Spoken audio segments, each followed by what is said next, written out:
पूज्यपाद ब्रह्मबोध स्वरूप महापुरुष श्री उड़िया बाबा जी के पावन चरित्र का अपने लोग श्रवण कथन कर रहे। ध्यान पूर्वक सुनिए, एक एक शब्द हमारे जीवन में बहुत लाभ पहुंचाएगा यदि हम इस श्रवण किए हुए चरित्र का मनन करेंगे। कल का चरित्र जहां विश्राम हुआ था, पूज्य बाबा निरंतर आत्मस्वरूप के चिंतन में डूबे हुए हैं। आगे बढ़े तो एक संत के दर्शन हुए जो एक बरगद वृक्ष के नीचे रह रहे थे, जिससे ग्रामीण लोग उन्हें बरगदिया बाबा कहते थे। 30 वर्ष से उसी वृक्ष के नीचे थे। बाबा ने प्रश्न किया कि सुना गया है कि संत सुखी विचरंत मही, संत को विचरना चाहिए और आप 30 वर्ष से एक वृक्ष के नीचे ही हैं, तो इसका क्या रहस्य है? तब उन्होंने कहा, जो विचरे सो सूरा, जो बैठ जाए सो पूरा। जो विचरण करे तो बलवान है, लेकिन जो बैठ जाए वो पूर्ण हो गया। विचरे सो सूरा, बैठ जाए सो पूरा। बाबा को बड़ा सुख मिला, बिल्कुल साधुता भरा उत्तर सुनकर आनंदित हुए। बाबा ने पूछा कि आप अपने कुछ अनुभव बताइए, तो उनका हम बिल्कुल पढ़े लिखे नहीं हैं, पर हमारा अनुभव मय्येवं सकलम जातम मयि सर्वम प्रतिष्ठितम, यह है भगवत भजन का प्रभाव। बिना पढ़े लिखे सब ज्ञान आ जाता है। पूज्य श्री मथुरादास जी महाराज कहते थे, अजी हमने कभी स्कूल का मुख नहीं देखा, विद्यालय का मुख नहीं देखा, और जब बोलते तो पूछो मत, कोई भी शास्त्र ऐसा नहीं था जो उनकी जिह्वा पे विराजमान ना हो, क्योंकि सियाराम नाम उनकी जिह्वा में विराजमान है। फिर क्या दुर्लभ है। जो रात दिन नाम भगवान का रटन करते हैं, समस्त शास्त्रों का ज्ञान उनके हृदय में प्रकाशित हो जाता है। मय्येवं सकलम जातम मयि सर्वम प्रतिष्ठितम। आह, सब कुछ मेरे से प्रकट हुआ है, मैं ही हूं। मैं जो भगवान बोल रहे चतुर्श्लोकी भागवत में, मैं ही मैं, उस मैं का अनुभव किए हुए बरगदिया बाबा। पूज्य महाराज जी ने देखा कि उनके शरीर में गलित कुष्ठ हो गया है और बड़े बड़े कीड़े पड़े हुए हैं। मुख में तेज है, प्रसन्नता है, कोई व्यथा नहीं। कीड़े गिरते हैं तो उठा करके पुनः रख देते कि भैया तू बाहर जाएगा, मर जाएगा, तेरा आहार यही है, इसको तू खा। बाबा आश्चर्यचकित हो गए, उड़िया बाबा। देखो ये, और ये नहीं कि ये केवल ज्ञान से ही ऐसी स्थिति होती हो, ऐसा नहीं। अपने भोरी सखी जी भोलानाथ जी, उनके भी कान में राधा वल्लभ लाल की सीधे बड़ी पिचकारी, तो ऐसे दर्शन कर रहे थे, भाव में सीधे पिचकारी से पूरा का पूरा रंग से जल अंदर गया। इतने अंतर्मुख महापुरुष थे, ध्यान ही नहीं दिया, वो जल धीरे धीरे सड़ा, फिर उसमें कीड़े पड़ गए। तो सेवा कुंज में बैठे थे, से कीड़े कान से निकल रहे थे, और अपने चिंतन, आप सोचो कान में एक चींटी चली जाए तो कैसा होता है। फिर और भक्तों ने प्रार्थना की, कोई जरूरत नहीं। बोले नहीं बाबा आप जरूर। तो उस समय मथुरा अस्पताल में पूज्य श्री भोलानाथ जी को, भोरी सखी को ले गए। डॉक्टरों ने कहा ऑपरेशन होगा, बेहोश करना पड़ेगा। उनका इसकी जरूरत नहीं है, आप 30 मिनट पहले हमें बता दीजिए कि हम 30 मिनट बाद ऑपरेशन करेंगे। भोलानाथ जी ने श्री हरिवंश श्री हरिवंश, बस स्थूल सूक्ष्म कारण तीनों से परे जो अपना सहचरी वपु है उसमें स्थित हो गए। घंटों सब ऑपरेशन सब हो गया, वो से भाव में बैठे हुए। कई घंटे बाद जब बाहरी सुधाई श्री हरिवंश सब हाथ जोड़े, डॉक्टर और नर्स आदि खड़े थे।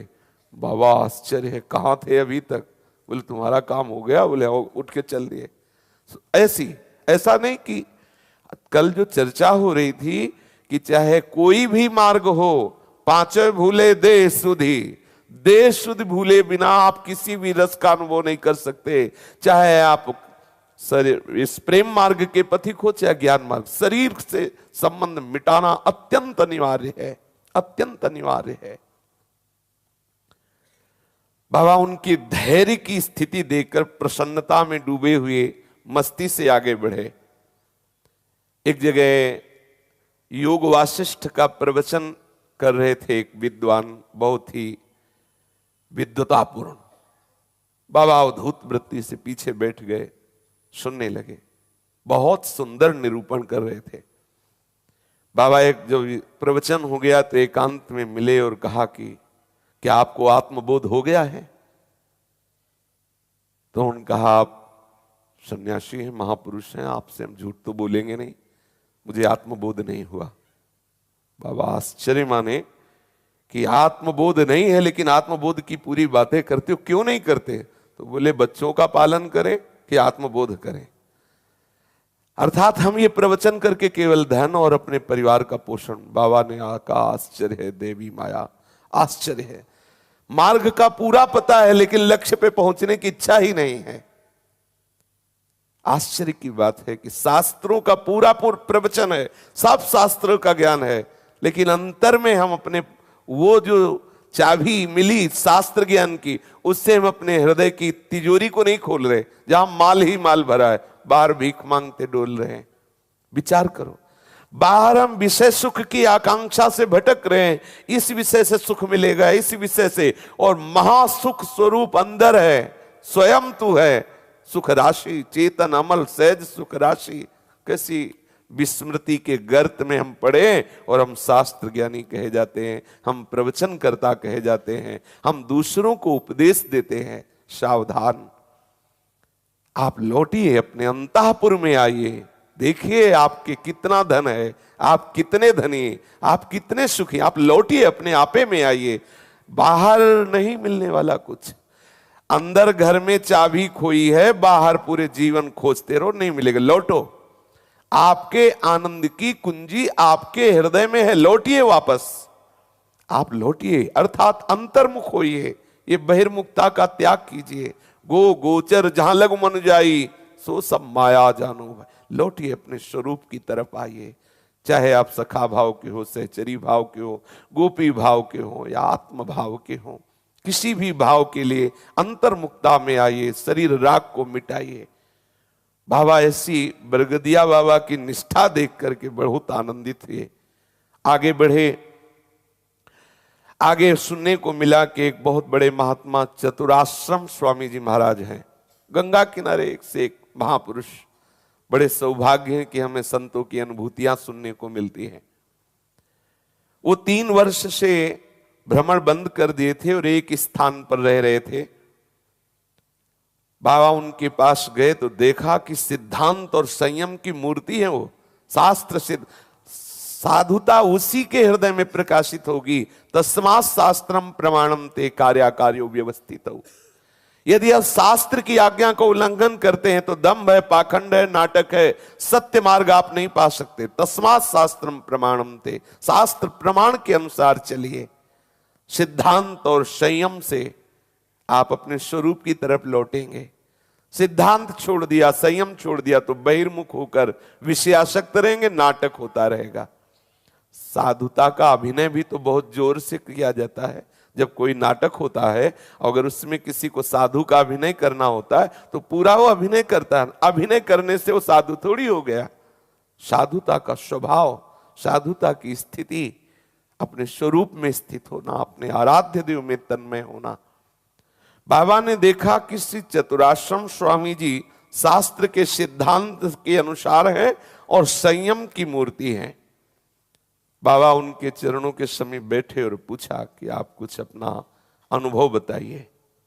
संतों के अनुभव उनकी जीवनी है, उनका सामर्थ्य है, उनकी संपत्ति है। चतुराश्रम स्वामी जी ने कहा, साधक को संयमित जीवन जीना चाहिए। दूसरा, जो साधना है ठीक समय के अनुसार नियमित, बहुत काल तक नियम नहीं टूटना चाहिए। स्वाध्याय और साधना जितनी जैसी ठीक समय पर दीर्घ काल तक वैसी होनी चाहिए। तीसरा, लक्ष्य को ध्यान में रखते हुए ही सब चेष्टाएं करनी चाहिए। जो भी चेष्टा तुम्हारी हो रही, तुम्हारे लक्ष्य से विलग नहीं होनी चाहिए। प्रतिकूलस्य वर्जनम, अपने आराध्य के अनुकूल चेष्टा होनी चाहिए, अपने लक्ष्य के अनुकूल चेष्टा होनी चाहिए। आप हंस रहे हो, देख रहे हो, बोल रहे हो, छू रहे हो, सूंघ रहे हो, चल रहे हो, फिर रहे हो, आप अपने लक्ष्य के अनुकूल कर रहे हो कि नहीं? कहीं ऐसा तो नहीं कि आप मनोरंजन कर रहे हो, लक्ष्य के प्रतिकूल कर रहे हो, आराध्य देव के प्रतिकूल कर रहे हो, फिर आपको अनुभव नहीं होगा, भगवदानंद का अनुभव नहीं होगा, तो विषयानंद में डोलोगे, दिखावटी केवल होगा, ऊपर से कुछ और अंदर से कुछ और। ऐसा नहीं होना चाहिए। ये जीवन मजाक नहीं है, ये जीवन सत्य वस्तु की प्राप्ति के लिए है। और जिस आनंद के लिए आप छल कर रहे हो, कपट कर रहे हो, दम्भ कर रहे हो, वहां आनंद है ही नहीं। लौटो, आप सच्चे आनंद के धनी हो, आप सहजानंद में डूब जाओगे। वापस तो होइए, बहिर्मुखता को छोड़िए। इसके लिए आपका संयमित जीवन होना चाहिए। जो आपका स्वाध्याय उपासना है, ठीक नियत समय पर जितनी संख्या में, वो बहुत काल तक वो आपका नियम चलना चाहिए। जो भी शरीर की चेष्टाएं हो, वो लक्ष्य के अनुकूल होनी चाहिए। चतुराश्रम स्वामी जी यद्यपि अत्यंत वृद्ध थे, फिर भी वो माधुकरी के सिवा कुछ नहीं लेते थे। उनसे पूज्य बाबा ने पूछा, आप और कुछ क्यों नहीं पाते? उनका सदन्नम वा कदन्नम वा भिक्षा नैव परिग्रहा, चाहे अच्छा भोजन हो या बुरा भोजन हो, जो भिक्षा में मिला वो अमृत है, इसके सिवा सब परिग्रह है। भिक्षा का अन्न परिग्रह नहीं है, इसलिए हम कभी कोई और वस्तु स्वीकार नहीं करते, सिर्फ भिक्षान्न ही पाते हैं। आप उनके अपरिग्रही और संयम नियमित त्यागमय जीवन से बाबा बहुत प्रभावित हुए। उनमें विशेष बात देखी कि वो वृद्ध थे पर किसी से कोई सेवा नहीं स्वीकार करते थे, पूर्ण निवृत्ति मार्ग के पथिक। केवल 2 घंटे देते थे समाज को सत्संग के लिए, शेष हर समय एकांत रहते थे। 2 घंटे वो देते थे, उसमें से कोई आवे, भगवद वार्ता का जनित कोई प्रश्न करे तो वो समाधान कर देते, भगवत चर्चा करते। 24 घंटे में 2 घंटे बकाया शेष समय एकांतवास करते। युवावस्था में तो कभी किसी से मिले ही नहीं, कभी किसी से बोले ही नहीं, निरंतर साधना में संलग्न रहे। उन्होंने बाबा से कहा कि संसारी लोगों से मिलना नहीं चाहिए, क्योंकि ये राग द्वेष की पोटली लिए घूमते हैं, ये नानात्व की वासना का जाल फैलाते हैं। यदि साधक संसारी लोगों से मित्रता करेगा तो वो राग द्वेष में फंस जाएगा, वो नानात्व में फंस जाएगा। संतों के चरित्रों का स्वाध्याय करना चाहिए, उनकी आज्ञा का पालन करना चाहिए।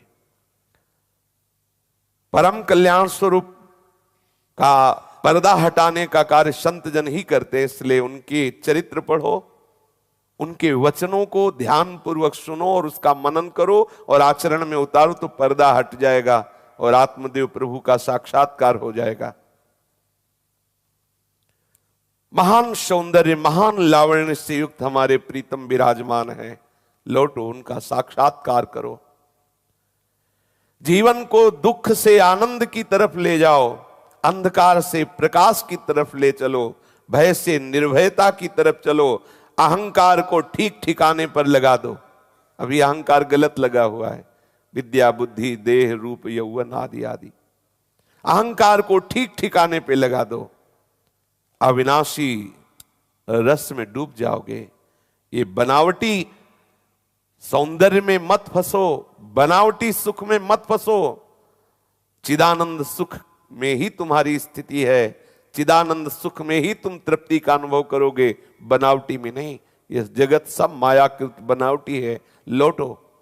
देखो केवट सच्चिदानंद प्रभु के जब चरण स्पर्श किए तब कह रहा अब कछुनाथ न चाहिए, मिल गया। बहुत काल में कीन मंजूरी, बहुत काल तक मेहनत की, आज फल मिला है। आज अब कछुनाथ न चाहिए, पायो परम विश्राम, अब कृत कृत्य भयो मैं। ये लौटो, तुम मायाकृत सुखों से कभी तृप्त नहीं हो सकते। क्यों? क्योंकि तुम चिदानंद स्वरूप हो, तुम्हें चिदानंद चाहिए। खोज रहे हो दुखालय मायाकृत जगत में, है ही नहीं, कभी तृप्ति होगी नहीं। इसलिए लौटिए, वापस आइए, अंधकार से प्रकाश की तरफ, भय से निर्भयता की तरफ अपने अहंकार को ठीक ठिकाने पर लगा दीजिए। यदि संसार के इस अनादि प्रवाह में संत और ये महापुरुष भक्त जन न होते तो सृष्टि का कब प्रलय हो गया होता, कब सब जल मरते। इन संतों के प्रभाव से ही सुरक्षित हैं। उस अनादि आनंद के अनुभव का एकमात्र द्वार ये संत जन है। इन्हीं के सत्संग से, इन्हीं के दर्शन से, इन्हीं से सच्चा राह, सच्चा मार्ग मिलता है और उस परम सच्चिदानंद का साक्षात्कार होता है। पूज्य श्री चतुराश्रम स्वामी जी ने पूज्य उड़िया बाबा को कहा कि हमारी ये 5 बातें जीवन में ध्यान रखना। भिक्षा मांगने जाना तो जिनके यहां भिक्षा लेना उनसे कभी परिचय मत बनाना, निरपेक्ष होकर भिक्षा मांगना। किसी से कभी ऐसा मत करना कि मैं भूखा हूं मुझे भिक्षा करा दो। नियम से दरवाजे में गए, राधे श्याम बोला 1 या 2 रोटी, आधी रोटी, जैसा जो कुछ मिला 2-4 घरों से। पूज्य श्री उड़िया बाबा जी महाराज कहते थे कि यदि बृहस्पति के समान कोई ज्ञानी और धर्मात्मा हो और मुझे रोज भिक्षा दे तो नहीं लेना चाहिए। एक की भिक्षा चाहे वो बृहस्पति के समान ज्ञानी और धर्मात्मा क्यों न हो, वैरागी को कभी अपने उदर में एक कान नहीं जाने देना चाहिए। 4-5 घरों से थोड़ा थोड़ा जो भी अच्छा बुरा मिले वो प्रतिग्रह नहीं है, वो अमृत है, उसे स्वीकार करो, उसे पाओ। यदि किसी महात्मा के स्थान पर जाना तो भिक्षा करके जाना, कभी उस पर बोझा मत बनना कि गए हैं तो वो आतिथ्य सत्कार के लिए आपका कुछ ऐसा नहीं। आप पहले ही गए, वहां पता चला कि आप भिक्षा पा चुके हैं, रोटी मांग कर पाके फिर किसी महात्मा के स्थान पर जाना। किसी धनी पुरुष से उसके द्वारा दी हुई स्थान आदि में, जो संसारी पुरुष है उसके द्वारा दिए हुए स्थान आदि में नहीं रहना। किसी की भी विद्वता या उससे रीझ करके उसको धन दिलाने के लिए किसी धनी के आगे हाथ मत जोड़ना, फकीरी को कलंकित मत कराना। 5 बातें उन्होंने पूज्य बाबा को बताई। यहां से बाबा चलकर आप आकिन घाट पहुंचे।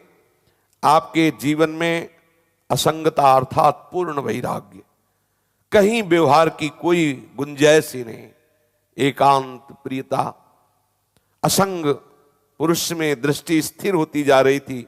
जन संसर्ग से दूर गंगा तट पर ध्यान में निमग्न रहते। आप आकिन घाट में ब्रह्मानंद नाम के एक ब्रह्मचारी के दर्शन किए। उन्होंने मुझे बताया कि उन दिनों में महाराज की बड़ी उपरति कमाल की थी। उन ब्रह्मचारी जी ने लेखक को बताया, सनातन स्वामी को, कि जब आपके महाराज जी मिले तो मैंने देखा कि उनकी बड़े कमाल की उपरति थी। मूर्तिमान वैराग्य, निरालंब युक्त, केवल आत्म क्रीड़ा आत्मरति में डूबे हुए महापुरुष।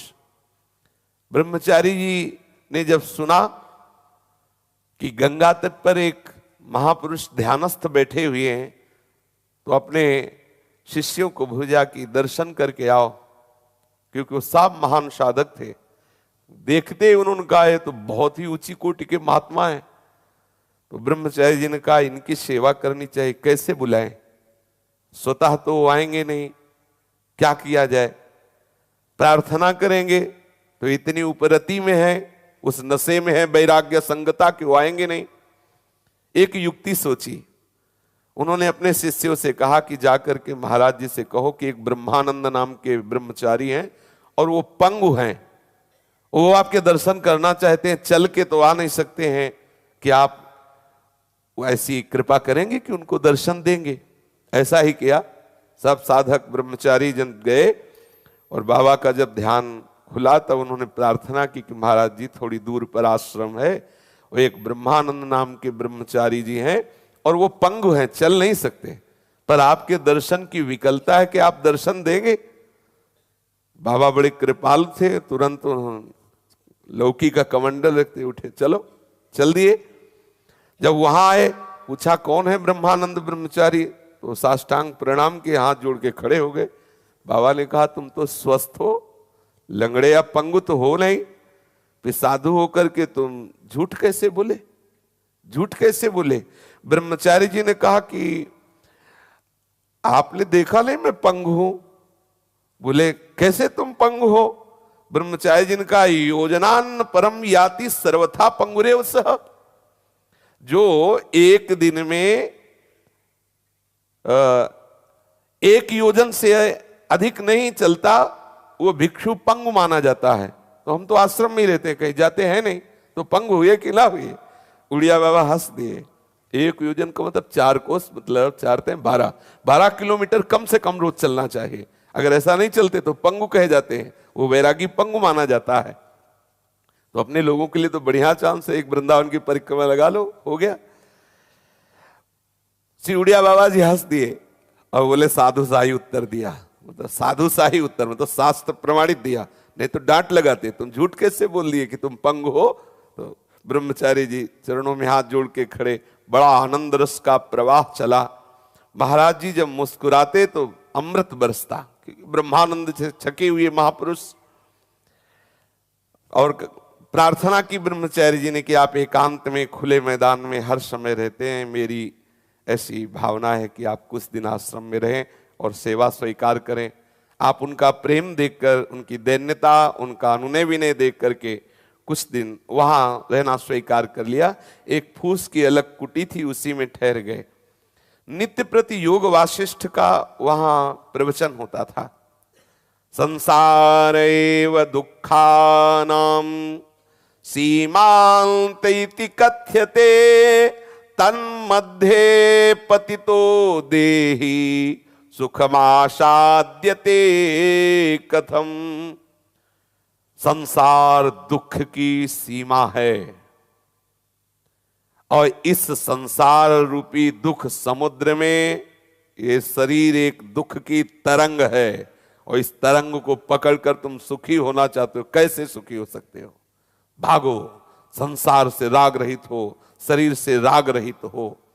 दीर्घ स्वप्नमिमं विद्धि दीर्घ वा चित्त विभ्रमं, दीर्घम वापि मनोराज्यम संसारम रघुनंदन।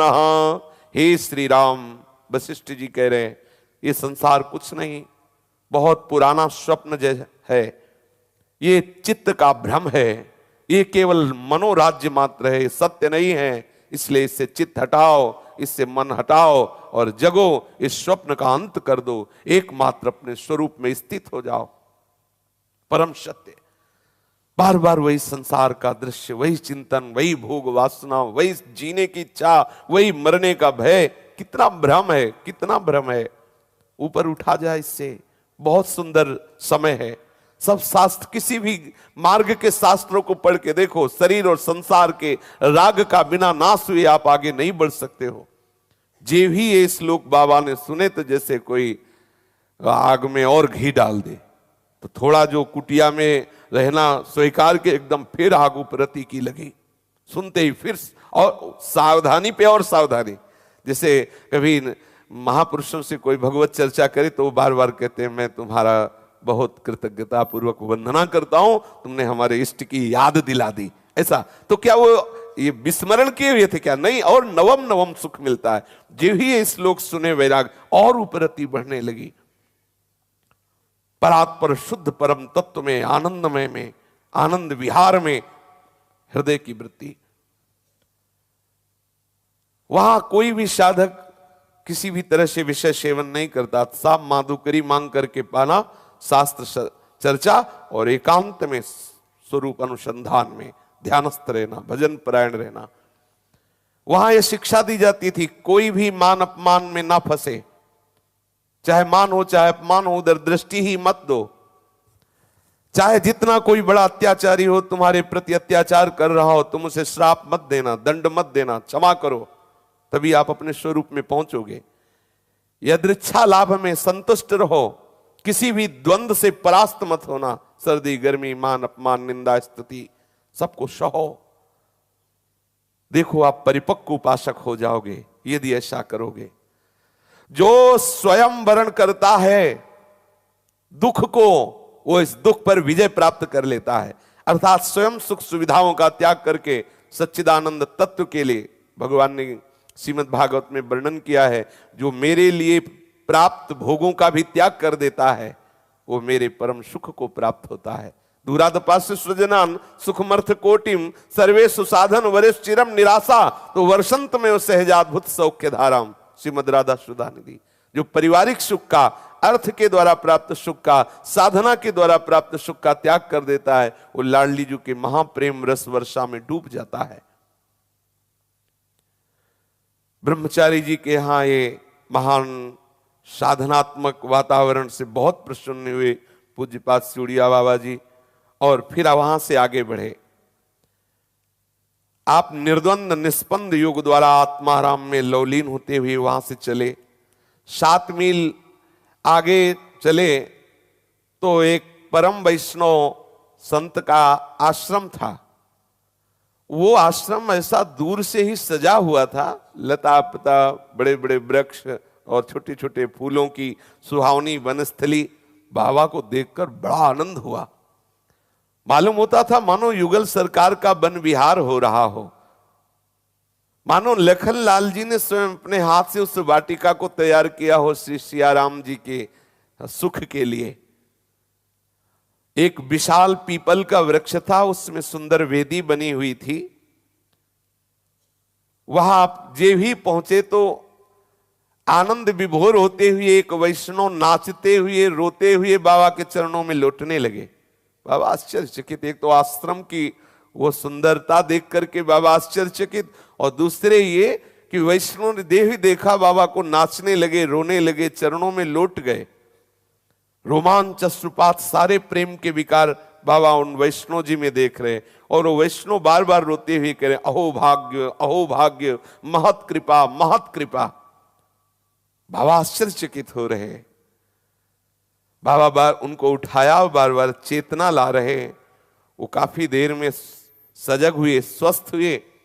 तब बाबा ने प्रेम पूर्वक पूछा कि पहली बार आपके दर्शन हुए, लेकिन आप तो ऐसे विकल हो रहे हैं जैसे हमारा बहुत पूर्व से परिचय हो। आप तो ऐसे स्नेह रस में डूब रहे हैं जैसे आप हमें बहुत काल से जानते हो, लेकिन मुझे तो ऐसा लग रहा है कि मैं पहली बार आपका दर्शन कर रहा हूं।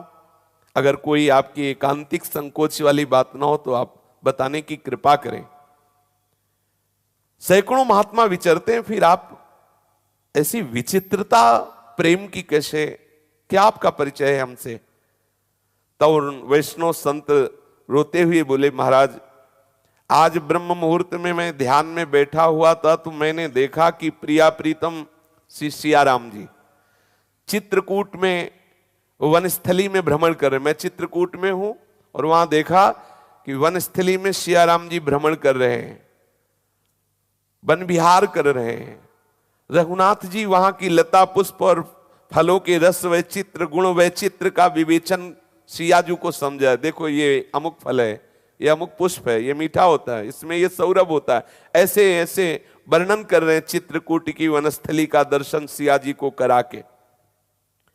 कोकिलादि पक्षीगण स्पष्ट नाम गुणगान करें, सियाराम सियाराम सियाराम ऐसे गूंज रहा है। बड़े ही सुंदर रंग बिरंगे फूल हैं, बड़े ही रस वाले फल हैं। पल्लवों को तो देख करके ही आनंद बढ़ता है, इतने सुंदर पत्ते हैं। जुगल सरकार आनंद मगन होकर के उस वन में विहार कर रहे हैं। अद्भुत चांदनी खिली हुई है। श्री जुगल सरकार के मंजुल मंगला मोद रूप विहार को निहार कर मैं मुग्ध हो रहा। मेरे आनंद अश्रु झरझर बरस रहे।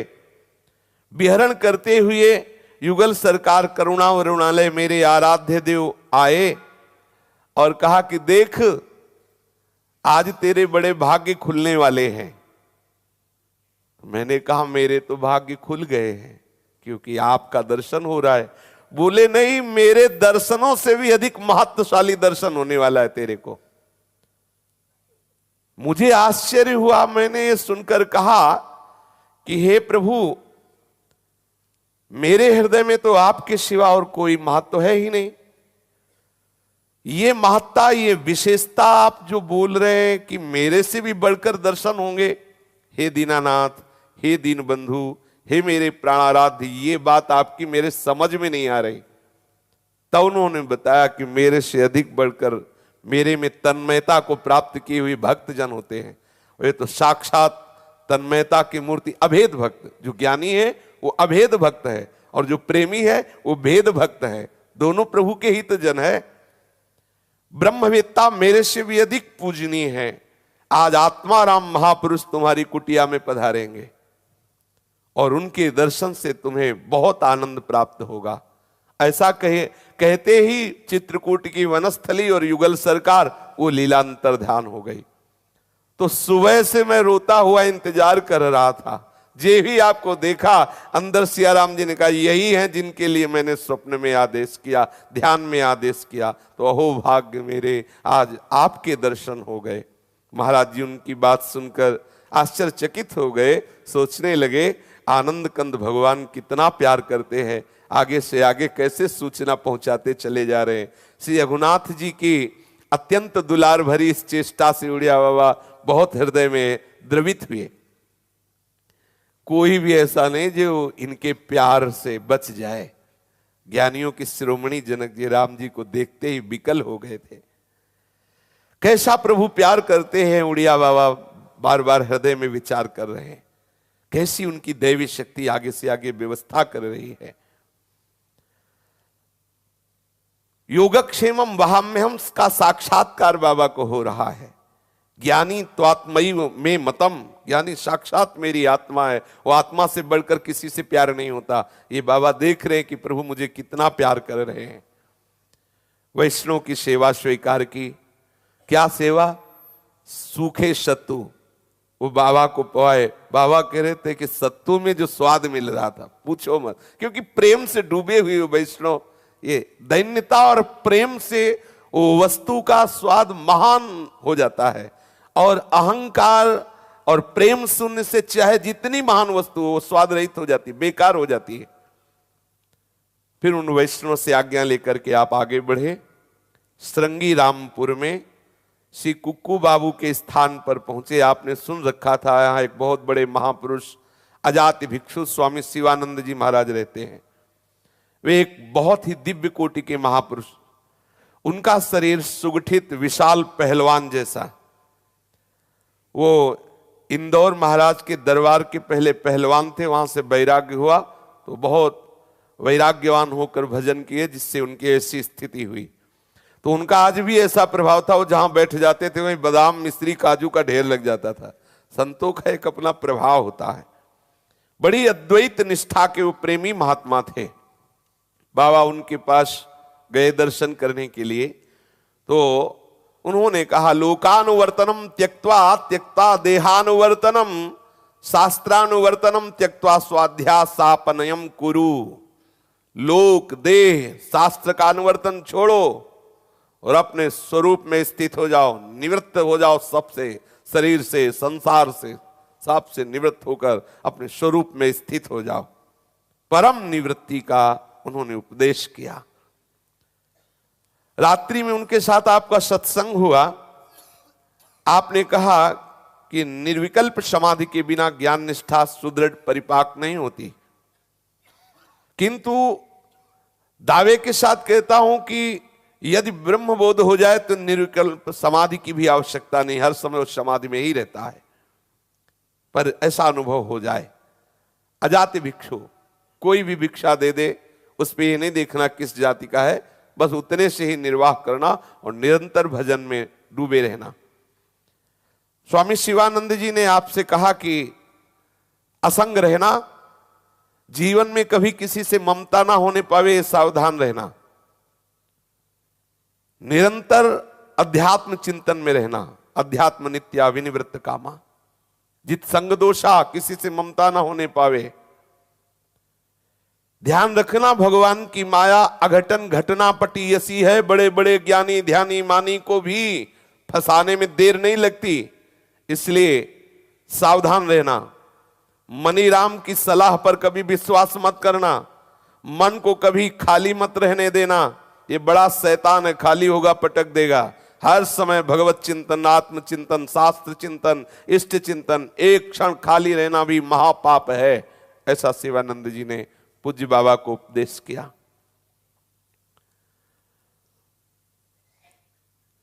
आगे बढ़े। एक संत ने बताया कि हाय हाय, लोग हड्डी या बाल पड़े हों तो बचा के निकलते हैं, लेकिन इस शरीर से प्रेम करते हैं जिसमें और कुछ नहीं है, यही हड्डी मांस रक्त मल मूत्र बाल, इससे प्रेम करते हैं, इससे अपना स्वरूप मानते हैं। कैसे आश्चर्य की बात है, लोग कितने अज्ञान में फंसे हैं।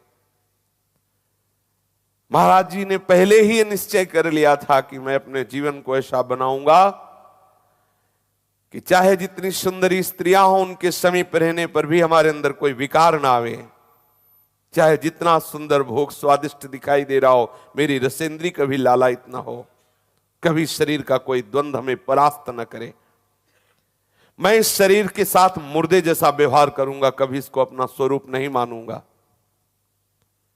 भूख प्यास प्राण के धर्म है, मेरे नहीं। काम क्रोधादि मन के विकार है, मेरे नहीं। मिटिया मेट कर दूंगा इन सबको। यह है साधक का दृढ़ निश्चय, ऐसा ही होना चाहिए। या हम इतने कमजोर हो गए, अरे मन नहीं लगता, अरे अब रह नहीं पाते, ये सब क्या? आप जितना भयभीत होते जाएंगे दुश्मन उतना चढ़ता चला जाएगा। आपके पास साधन बल है, आश्रय बल है, शरणागत जन है, मिटिया मेट कर दूंगा।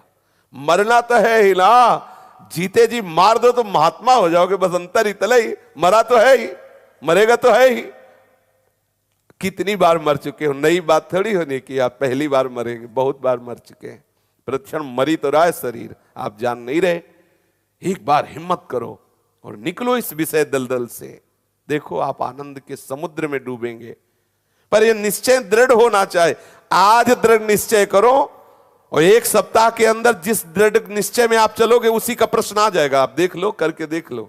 जहां आप कमर कसोगे वहीं घसीट के गिरा दिए जाओगे, और जब गिरे पड़े हो तो कोई बात नहीं। और जहां आप चलने की कोशिश की वहीं आपको फिसलन डाल दी जाएगी। तभी तो जब हम सोचते हैं भजन करना तभी ये बाधाएं आ जाती है। और आएंगे कि नहीं क्या भाई? परम पद पे आरूढ़ होने जा रहे, जीवन मुक्त होने जा रहे हो, ये दुश्मन बहुत काल से सता रहे, ये ऐसे छोड़ देंगे क्या? जहां देखा किसने कमर कसी कि आज सत्संग में सुना, बस आज ऐसे चलेंगे, वहीं गिरा देगा। बस आप सावधान रहना, कुछ भी हो जाए, मर जाऊंगा लेकिन नहीं, शास्त्र विरुद्ध भोग नहीं भोगूंगा। अब नहीं, अब लो निशानी, अब ना नशई हो। दृढ़ निश्चय। आप एक संत के दर्शन किए जो एक स्थान में ही रहते थे, वो आसन नहीं बदलते थे, जहां बैठे वहीं। आप आश्चर्य मानेंगे, एक संत के दर्शन हुए शिशोलर, जब बिंदौर इछावर उधर जब भ्रमण कर रहे थे हम, तो सुनने को मिला कि एक संत 20 वर्ष से एक आसन में है। गप है, ऐसा लगा। तो एक परमहंस जी मिले तो उन्होंने कहा कि सिसोलर किधर है? तो हमें तो पता नहीं। बोले हमने सुना है कि एक महात्मा है जो 20 वर्ष से एक ही आसन पे है, मैं उनके दर्शन करना चाहता हूं। हमको हमने भी सुना है। तो बोले चलते हैं। फिर पूछते पूछते 3 दिन में वहां पहुंचे सिसोलर। वो आश्चर्य की बात, बिल्कुल आंखों देखी बात। जब वहां पहुंचे तो ऐसे भीड़ लगी हुई थी जैसे कहीं कोई मेला लगता है ना, किसी भगवान की कोई पर्व उत्सव में, ऐसे लोगों की अपार भीड़, बाहरी गाड़ियों की भीड़। और जब वहां पहुंचे तो देखा एक कमरे में एक आसन पर वो लेटे हुए थे, बस मुर्दावत चेष्टा। थोड़ी देर में एकदम ऐसे देखते फिर से।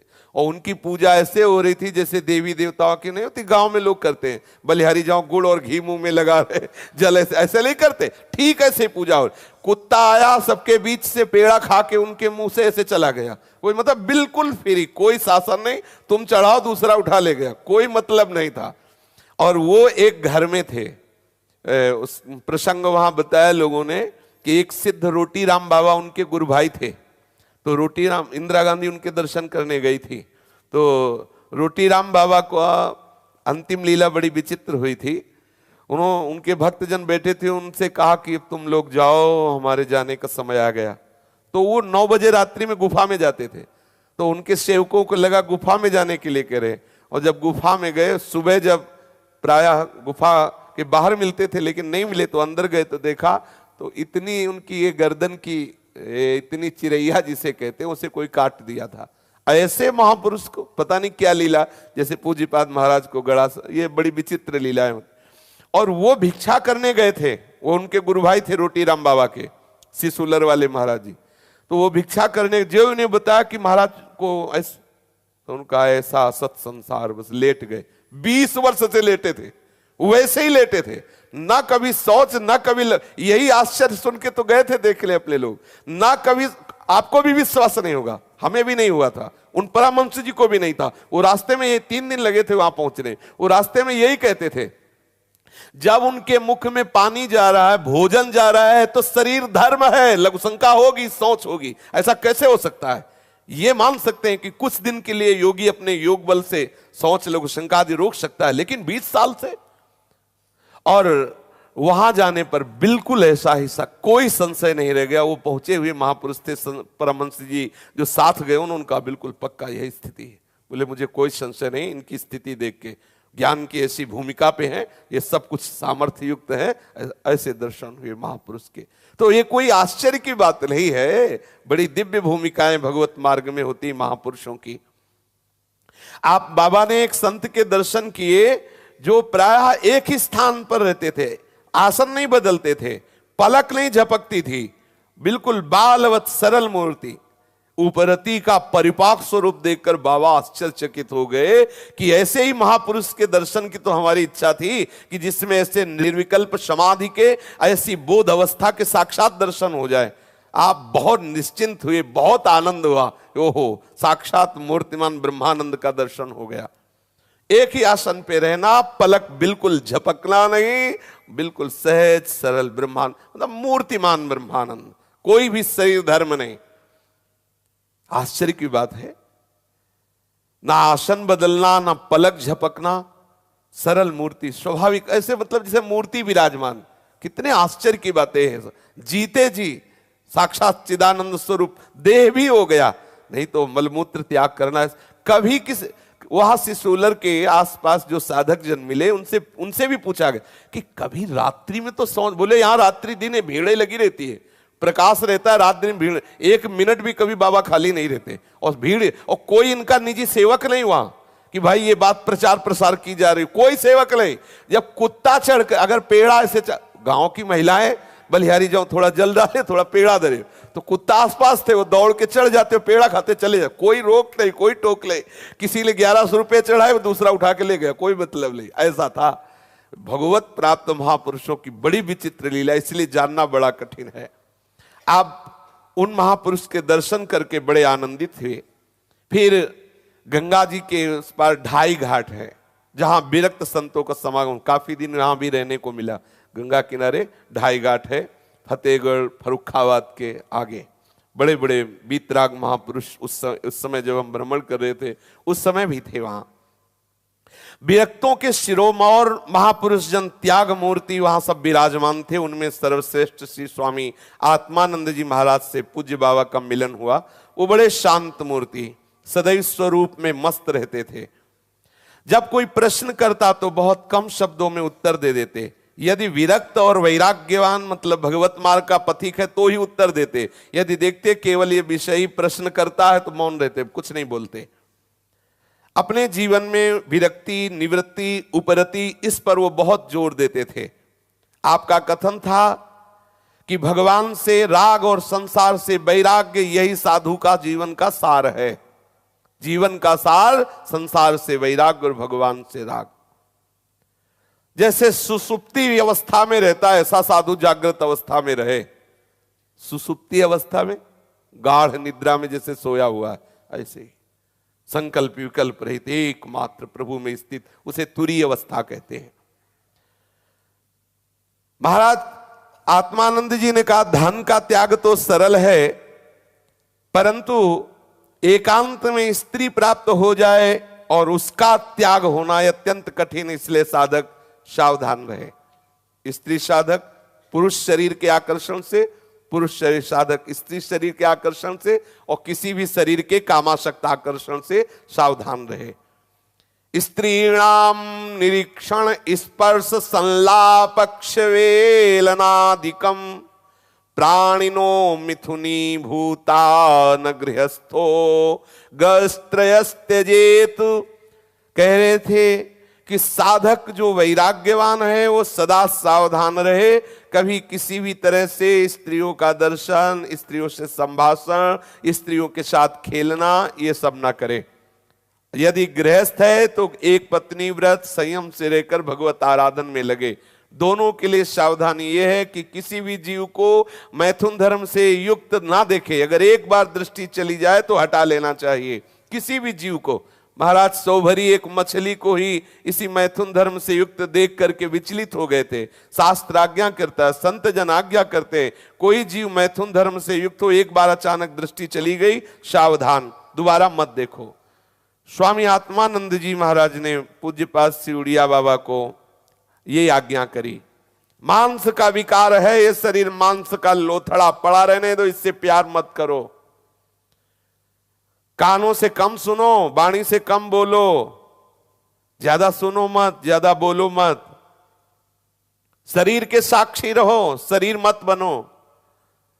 अपने पास विषयी प्रपंची पुरुष को 5 मिनट भी बैठने मत दो, या तो तुम उठ जाओ या उसको उठा दो। संतों का सिद्धांत है, उससे चलोगे तो आनंदित रहोगे। जो तुम्हारे पास आवे, फल, मिठाई, मेवा जो भी चढ़ावे, उसी को वापस कर दो, ले जाओ, हमें जरूरत नहीं इस फल, मिठाई, मेवा की। आप एकांत में रहते 125 वर्ष की आयु तक भजन किया और अंतिम समय गोबर से भूमि लिपवाई, कुशासन बिछाया, नया गेरुआ वस्त्र धारण किया और प्रणों का उच्चारण करते हुए प्रभु में लीन हो गए। जो जीवन में सावधान चलते हैं उनको निश्चित निश्चित परमानंद की प्राप्ति होती है। आत्मानंद जी महाराज से मिलकर के बाबा को और आनंद की अनुभूति हुई। वो फिर इस पार गंगा के, क्योंकि 2.5 घाट इधर है गंगा के, और आप इधर इधर जा रहे थे तो उधर मिलके फिर इधर आ गए। अब आप ऊपर की ओर चलने लगे। असंगता, निष्प्रियता, निश्चिंतता। आपको लगा कि थोड़ी देर एक बंबा मिला नहर टाइप, उसके किनारे किनारे चलने लगे। आषाढ़ महीना लग चुका था तो आपने विचार किया कहीं चतुर्मास करेंगे। वर्षा ऋतु का संकेत हो रहा था, पुरवैया की वायु चल रही थी, बादल, बिजली तड़क रही थी। सोचने लगे बरसात आ गई, कहीं ठहरना चाहिए। कोई गांव दिखाई नहीं दे रहा था, कोई आदमी नहीं दिखाई दे रहा था जिससे इस विषय में पूछा जाए। सायंकाल हो गया, आप चलते चलते आपको उस नहर के किनारे, बंबा के किनारे किनारे देखा कि भगवान सूर्यास्त हो रहे हैं और एकांत जंगल है। तो एक सिंसिपा के पेड़ के नीचे आप सिद्धासन लगाकर बैठ गए। भूख लगी हुई थी, भिक्षा मिली नहीं थी, रात्रि का समय था। भ्रमण करने वालों को ऐसी कृपा मिलती रहती है, 3 दिन 4 दिन 5 दिन को भिक्षा ही न मिले। और जो ये नियम लिए कि मांगना नहीं, प्रारब्ध अनुसार, तो हफ्ता भी व्यतीत हो सकता है। ऐसी भी लीला होती है, तभी तो भगवदानंद की अनुभूति होती है।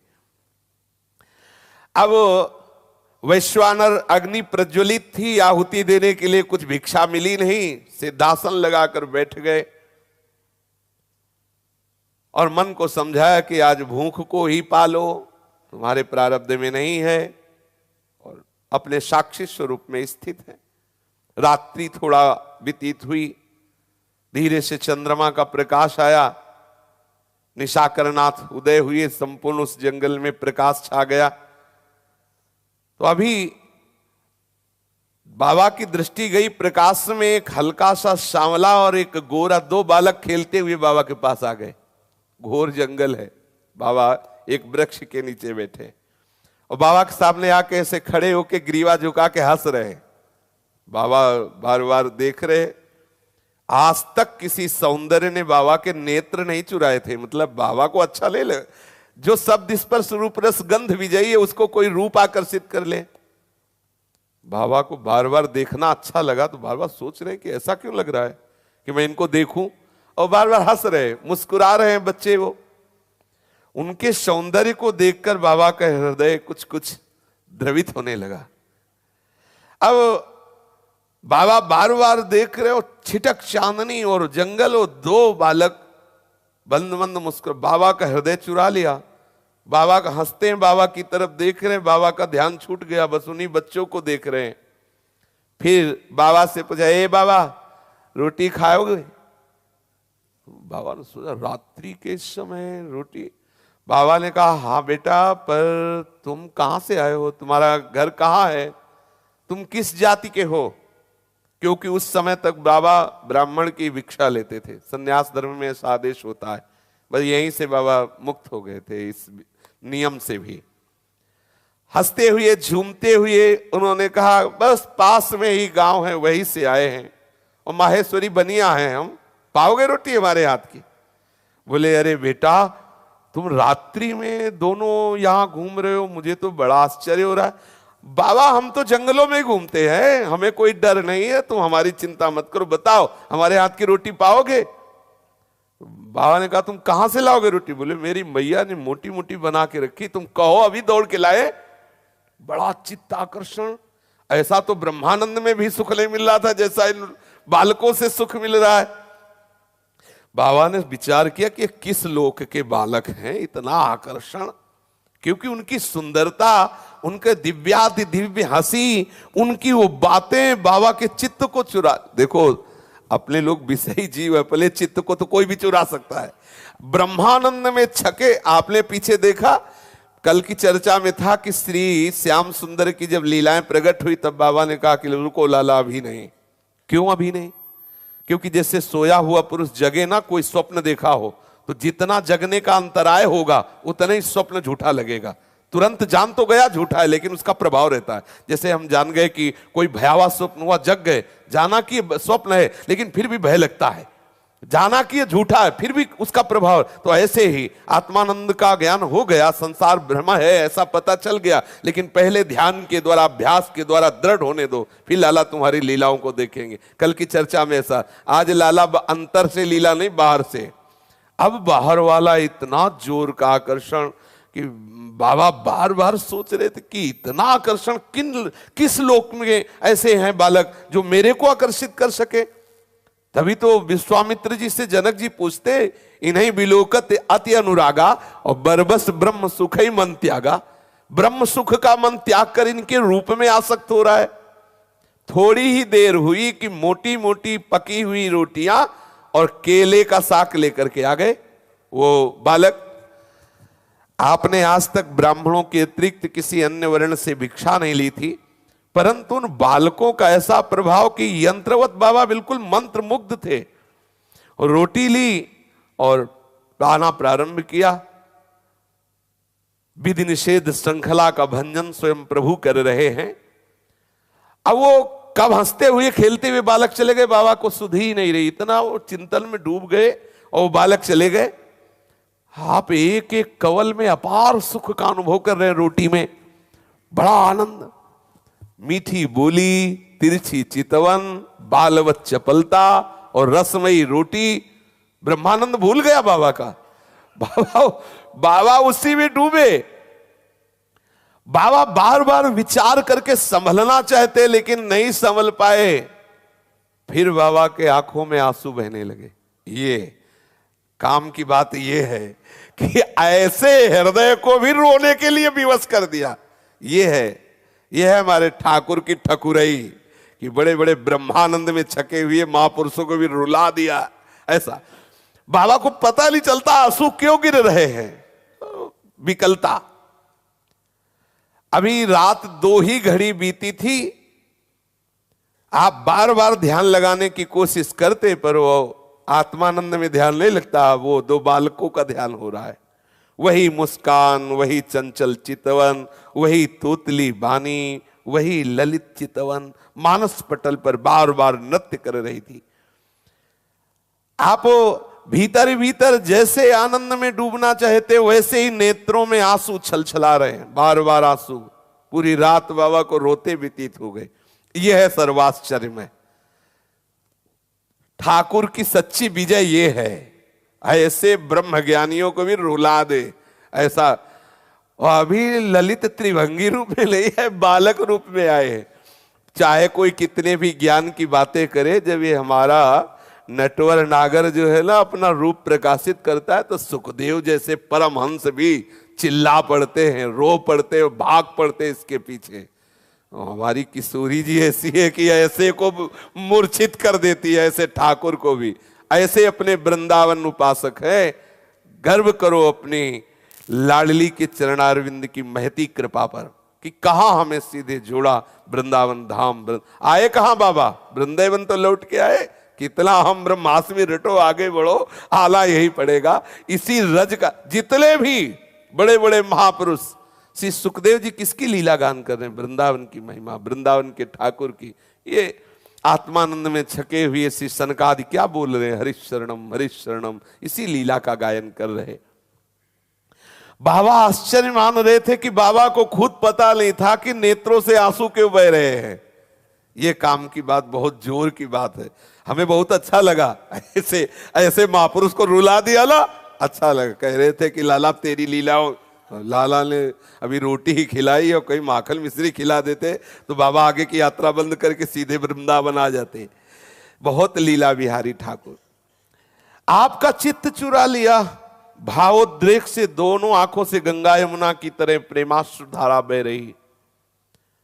मानो उन दोनों आंखों की अश्रुधारा से दोनों भाइयों को अभिषेक करा रहे। निर्गुण निराकार उपासक बाबा का ध्यान छूट गया और उसी ध्यान में मगन है। अभी आश्चर्य की बात कि ब्रह्म मुहूर्त का समय ही लगा था कि वो दोनों फिर आ गए मुस्कुराते हुए, उछलते हुए। हाँ, दंडौत बाबा। बाबा फिर ध्यान, फिर देखा कि अभी तो संभल नहीं पाए थे, फिर प्रहार कर ले आ गए। बाबा ने कहा इतनी ब्रह्म मुहूर्त बेला रात्रि की तुम कैसे आ गए? बोले पास ही घर है और हमारी चिंता बाबा तुम न करो, हम यहीं खेलते रहते हैं। ऐसा अभी दिन नहीं निकला और तुम आ गए। बोले बाबा हमारे खेलने का यही समय है, समझ लो, हमारे ठाकुर के खेलने के समय को समझ लो। एकांत निर्जन ब्रह्म मुहूर्त वेला। ब्रह्म मुहूर्त में सोओगे तो खेलोगे कैसे ठाकुर के साथ? ब्रह्म मुहूर्त में उठकर ध्यानस्थ हो, नाम जप करो, भजन करो। बहुत महिमा है ब्रह्म मुहूर्त की। तो बाबा से पूछा, बाबा छाछ पियोगे? छाछ? बाबा तो मतलब ये जब घायल करते हैं ना तो और नमक डालते जाते हैं उसमें। देखो जी देखो, ये नंद का छोरा बरछी मारे जाता है। और ऐसे थोड़ी है कि केवल विषयी पुरुष या केवल द्रवित हृदय भक्तों पर ही अपना प्रभाव। बड़े बड़े कोई ऐसा नहीं बचा है जो इनकी तिरछी चितवन में घायल ना हो गया हो। बड़े बड़े, इसीलिए अहो भाग्य हैं सीधे प्रिया प्रीतम के चरणों की उपासना मिली। खूब तन्मयता पूर्वक हम रहे अपने स्वामी जी के चरणों की आराधना में। महाराज जी ने कहा हाँ हाँ। वो झट से भागे। थोड़ी ही देर में एक बड़ी सी हांडी मिट्टी की, उसमें बहुत सुंदर मठा छाछ लेकर आए। तो बाबा ने अपना वो लौकी का तुम्बा ऐसे सामने कर दिया, बिना सोच स्नान। आज पहली बार बाबा की सब दिनचर्या खत्म हुई। यही है, ये जिसके पीछे लगते हैं उसको सिर्फ अपना बना लेते हैं। प्रेम उन्हीं के ऊपर प्रभाव डालता है जो नेम में होते हैं, और प्रेम का एक अपना प्रभाव होता है कि वो नेम रहने नहीं देता। अभी ना कुल्ला हुआ, ना सोच हुई, ना कोई दिनचर्या हुई, सुबह ही छाछ। बाबा ने भरपेट छाछ पी। एक एक घूंट में परमानंद, ऐसी आनंद की अनुभूति जो अभी तक बाबा को नहीं मिली। ये है हमारे ठाकुर की कृपा। वो छाछ में तुम्हें वो आनंद दे देगा जो बड़े बड़े निर्विकल्प समाधि में भी नहीं मिलता। इसलिए कहीं भटके ना, एक ठाकुर के चरणों में अटक जाए। श्री स्वामी जी के चरणों का निरंतर नाम, पर सावधान रहे। ये जो महापुरुष रहनी बता रहे हैं, इस रहने से रहो तभी यहां तक पहुंचोगे। देखो बिना मांगे ठाकुर बरस रहा है, बिना चाहे ठाकुर बरस रहा है। अब ये प्रेम की अद्भुत लीला के बिना नहाए धोए, बिना दिनचर्या के बाबा ने वो छाछ पी ली। थोड़ी देर जब छाछ पी रहे थे, कब बालक चले गए बाबा को पता नहीं चला। अब उत्कंठा हुई जब थोड़ा प्रकाश हुआ कि आखिरकार इतने छोटे बालक थे तो पास ही कहीं गांव घर होगा। पूछा, 10-10 किलोमीटर तक कोई गांव नहीं था। जब 10-10 किलो, बाबा को पक्का लगा कि ब्रजेंद्र नंदन बलराम जी के साथ आए और हमें छल के चले गए। यहां कहां बालक आ सकते हैं। बस आपको एक सिद्ध महात्मा मिले, उनसे कहा कि आज तो ऐसी घटना घटी, तो उन्होंने कहा और कोई दूसरा नहीं था, ठाकुर विश्वंभर, ठाकुर श्री कृष्ण ही थे। बलराम जी के साथ आपको दुलार किए आकर बाबा बहुत कृपा का अनुभव किए, आनंद मगन हुए।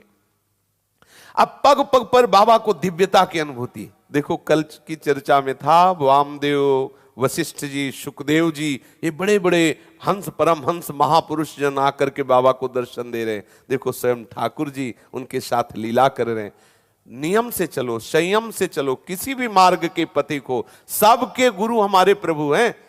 श्री कृष्ण को जगत गुरु कहा गया। जितने मार्ग हैं सब इन्हीं के श्री चरणों से निकले हैं, सब इन्हीं के चरण आश्रित हैं। ये सबको दुलार करते जो जिस भावना से उपासना करता है।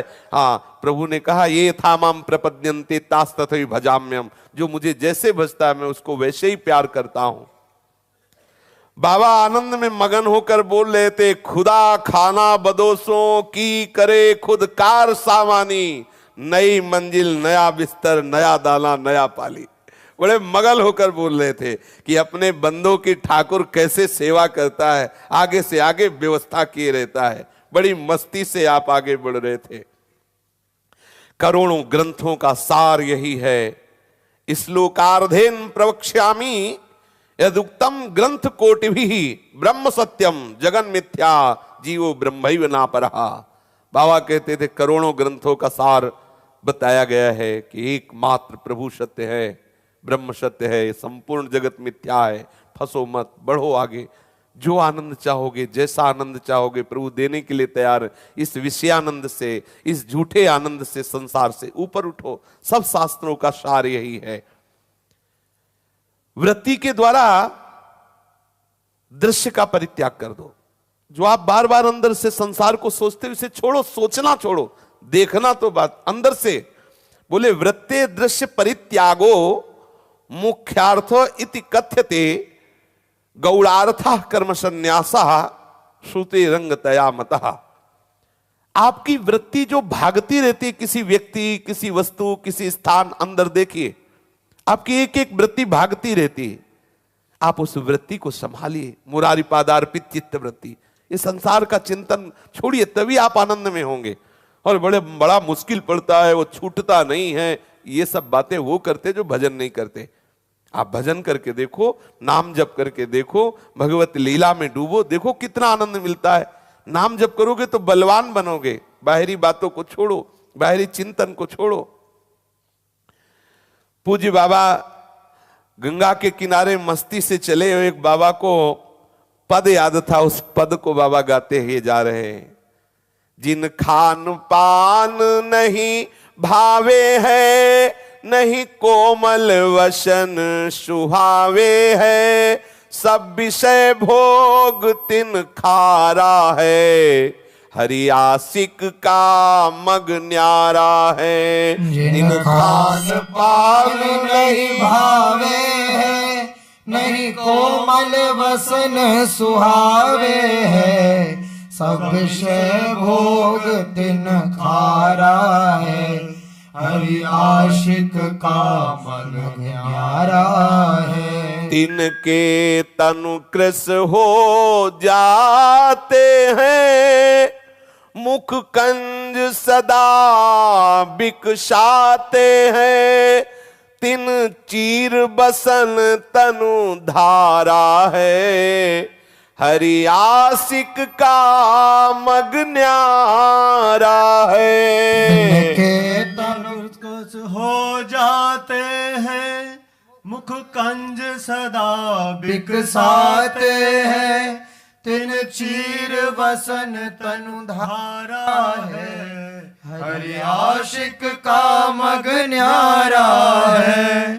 ते अल्प काल जग जीते हैं, महबूब रंग में माते हैं, तिन सभी अनातम जारा है, हरि आशिक का मग न्यारा है। अल्प काल जग जीते हैं, महबूब रंग में माते हैं, तिन सभी अनातम जारा है, हरि आशिक का मग न्यारा है। नहीं मान बड़ाई चाहते हैं, नहीं अपना गुण दिखलाते हैं, तिन आस पास को जा रहा है, हरि आशिक का मग न्यारा है। नहीं मान बड़ाई चाहते हैं, नहीं अपना गुण दिखलाते हैं, तिन आस पास को जा रहा है, हरि आशिक का मग न्यारा है। जो इस मार्ग के पथिक हैं उन्हें खान पान अच्छा नहीं लगता, उन्हें सुंदर कोमल बहुमूल्य वस्त्राभूषण ये सब अच्छे नहीं लगते, सब विषय भोग उन्हें खारा लगता है, क्योंकि ये हरि आशिक हैं। हरि आशिकों का मार्ग सबसे न्यारा है। उनके शरीर कृश होने लगते हैं, मुख में अद्भुत तेज विराजता है, शरीर में फटे पुराने वस्त्रों से शरीर को ढकते हैं, क्योंकि हरि आशिक का मग सबसे अलग होता है।